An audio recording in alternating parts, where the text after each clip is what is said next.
editing videos. Right. But I don't want to limit myself to it. Like as of at least social media content is not something I want to stick to. Right. And I was always interested in tech, and you've been talking a lot about automation, and you've been into video editing. I just wanted to check if there's any chance for a video editor to transition into a career in tech. Not exactly entirely tech. I wouldn't like that either. Yeah. But like I'm really interested in like the back end of things, like Correct. We see a lot of these things, and the way, like the systems that were designed to execute. For example, whatever happens on like when we add an effect on a video, the codex behind it and all of that is like something that has always intrigued me. So. Right. No, absolutely. Yeah. If you look into video technology, right, it's a whole nother sphere, you could say.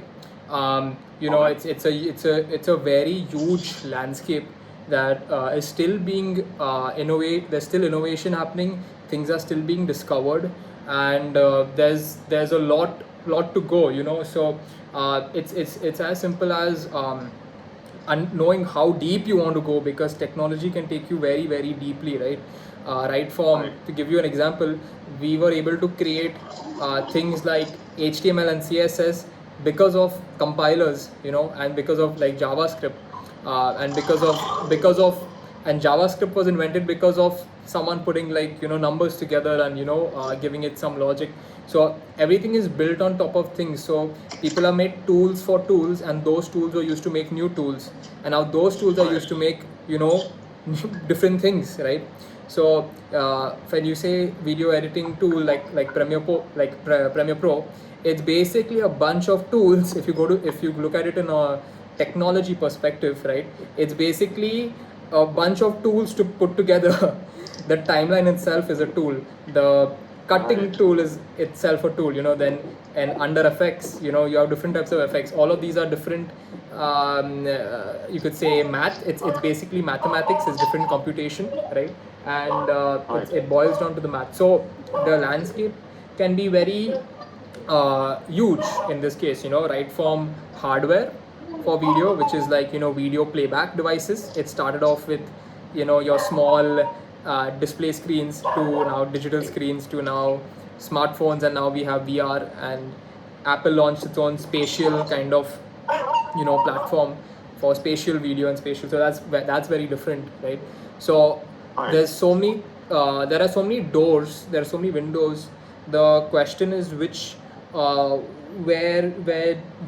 which door should you open and which one should you explore, and that's what blew my mind as well, because I'm not a coder. I never went to like engineering college. I really wish I went, because I later found out that I'm more interested in technology and building things, innovating things, rather than just doing marketing stuff, or creating. Like creating is a thing. Like I love creating, but how do you create something that can be used by a lot of people rather than just one person, right? That was the main kind of inner purpose and inner mission, which is create something that people want and can be used by a lot of people. So it boils down to creating value, all right? And when I ask you, how do you create value, what would be your answer? Like what is value and how do you create it? Right? What would be your answer to that? Right at this moment, with respect to my career, it's about driving business for the company that I'm working at right now. Right. But yeah, like I get what you're saying. Like how do you like make services that people actually would either save time or like benefit in some other way. Yeah. That's great. So that's exactly what value creation is, right?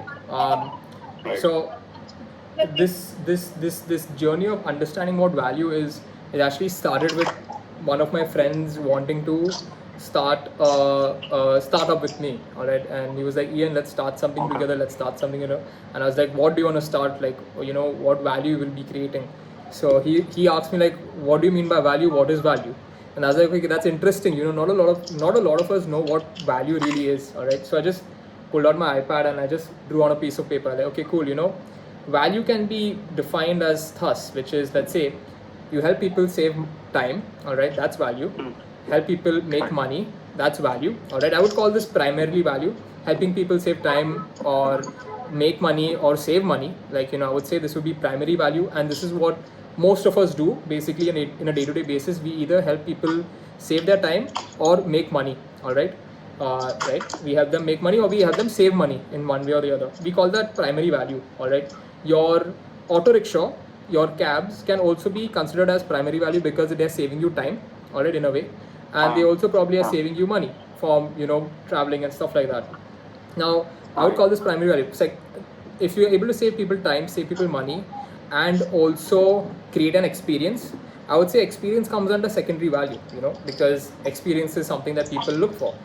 Saving people time, saving people money with an experience, along with a community, like in a social way, that I would say that would be tertiary value, which is building stuff with a community or building a community around it, because human beings are social animals at the end of the day. People love people, and we like to be together with like-minded people. So being social community is also value that people look at, all right. I'm talking from the perspective of people, how do human beings perceive value essentially. And then there's one value that surpasses all types of value. We call that innovation.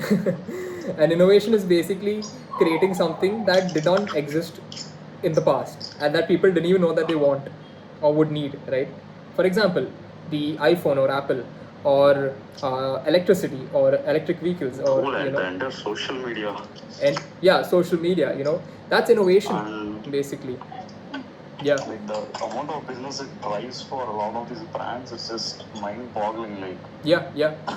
I would say people who work in my agency. Yeah. It's just extreme. Like they put so much effort into all this. Right. And like most of them do make a lot of money. So. Yep. And like social media as a thing never existed through 2004. I guess I'm not wrong. Yeah. It's a big deal. Yeah, absolutely. So innovation, I would say, is like the enabler. It's an enabler layer. So now imagine this, right? Without electricity, we wouldn't have a lot of things, all right? People wouldn't build light bulbs. Without light bulbs, you wouldn't build like lamps, and because of lamps, you wouldn't build, so many other things, right?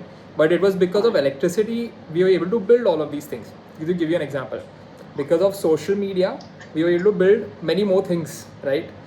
Like brands, and like it solves a lot of marketing, you could say, like social marketing problems. Not getting into the depths of it, but innovation. I get it. Innovation can go deep down. You need to think about how can this benefit a lot of people, and how can a lot of more people use it. So you literally take away the inner emotion of building it for yourself, and try building it for a lot of people. You can also build stuff for yourself, and then you'll find out that a lot of people have the same problem, and when you make it public, what you create, you might find like a lot of people using it, because what problem you might be facing today, if you face that problem, there's definitely at least 100 or 1,000 or 100,000 people that face the same problem, and that's the beauty of it, right? So of building stuff, and that's the beauty of building things. Now I just wanted to quickly shed some light on like value creation, stuff like that. So now when we say technology and video, we really need to identify which sphere of video technology and which area of technology, right? Because it's huge, right? To give you an example, video editing tools in itself is our own sphere. Video compression technology is its own kind of sphere, right? And then we have, let's say, video playback, which is hardware devices. That's a different sphere. Let's say you don't even want to go into all of that in terms of software, building tools or workflows or processes for video editors. That's another sphere, right? There's a huge number of users. So me personally, I'm trying to do something that I already can have data of, and can build because I have exposure to it. I'm trying to build video technology for video editors essentially, because there are a lot of video editors in this world, and there are certain problems every video editor faces essentially. So basis on what value principles that I mentioned, right? Help people save time, help people save money, or help them make more money. I'm trying to do that for video editors to make, if that makes sense, essentially. So video editing company basically does that. Yeah. Yes. Yeah. So, not a video editing company, but sorry, you're talking about a video company, basically, essentially. My bad. Sorry. Yeah, no worries. I got a little bit confused. So yeah, I mean, we don't do that yet, right? What we're trying to do is right now, what I'm trying to do is essentially build community, essentially learn how to build a community and build good community of video editors in content video editing, because right now there is creator economy on the rise, all right? And it's very important to also study how markets work and where are we at right now in our life, in our current life. Where is the world moving towards?